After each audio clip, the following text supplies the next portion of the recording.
ஆறுதலின் கீதங்கள். கடவுள் இல்லை என்று அறிவிலி தனக்குள் சொல்லிக் கொள்கிறான். மனிதர் முற்றிலும் கெட்டு போயினர், அக்கிரமத்தையே செய்கின்றனர், நன்மை செய்கிறவன் ஒருவனும் இல்லை. வானினின்று ஆண்டவர் மனுமக்களை பார்க்கின்றார். அறிவுள்ளவன் கடவுளை தேடுபவன் எவனாவது உண்டா என பார்க்கின்றார். எல்லாரும் நெறி தவறி போயினர், ஒருங்கே கெட்டழிந்தனர். நன்மை செய்பவனே இல்லை, இல்லவே இல்லை, ஒருவன் கூட இல்லை. தீமை செய்கிறவர்கள் எல்லாரும் உணவை விழுங்குவது போல் என் மக்களை விழுங்க பார்க்கிறார்கள். இவர்கள் ஆண்டவரது உதவியை நாடுவதில்லை.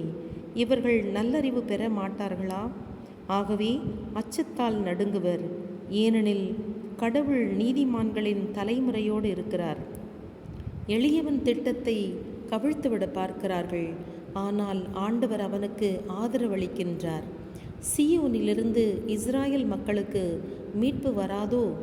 ஆண்டவர் தம் மக்களுக்கு நல்ல வாழ்வு அளிக்கும்போது யாக்கோபின் இனத்தார் களி கூறுவர், இஸ்ராயேல் மக்கள் அகமகிழ்வர். ஆமென்.